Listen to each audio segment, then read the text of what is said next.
Daar gebeur dikwels dinge wat ons ontstig, wat ons ontsteld oormaak. Slegte dinge wat met ons gebeur. En daardie dinge word dikwels alles oorheersend. Ons lewe word daardeur so gedomineer en ons kan aan niks anders dink nie. Ons worstel daarmee dag en nag. Ons kan nie slaap nie en ons soek raad dalk hier en daar en probeer allerhande oplossings kry.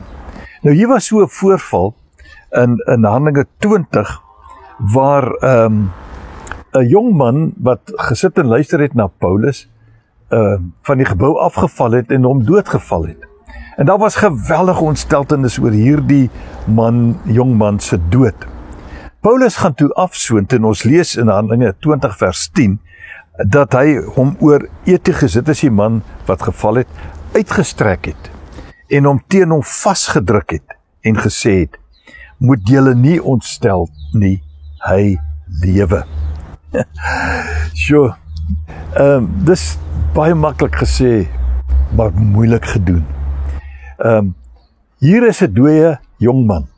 Paulus druk hom vas aan sy bors en hy sê vir die treurendes, die ontstelde mense om hom, julle moenie ontsteld wees nie, kyk, hy lewe. Dikwels is ons so betrokke by die elende, by die verkeerde, dat ons die lewe, die goeie miskyk. En Paulus se opdrag wil ek amper sê aan hierdie mense. Moenie net ontsteld word nie. Daar is lewe. Kyk net reg. Verstaan dat te midde van ontsteltenis daar eintlik groot oorwinning kan kom. En ons weet dat hierdie jong man lewend daar opgestaan het en kon aangaan met sy lewe.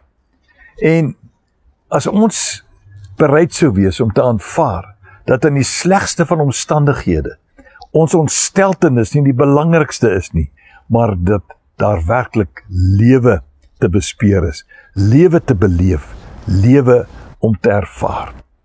Dit is nie altyd so eenvoudig nie, ek weet en ons sien dit raak, maar weet een ding, die beste lê nog vir ons voor. Mag dit ook in jou omstandighede so wees. Jy voel dalk vandag ontsteld. Jy voel dinge het heeltemal verkeerd geloop. Dit voel vir jou eintlik asof jy dood ingetree het. Maar luister mooi. Die lewe is groter as enige iets op aarde. Selfs die dood. Want eintlik is die dood oorwin deur Christus Jesus, ons verlosser. Loop mooi.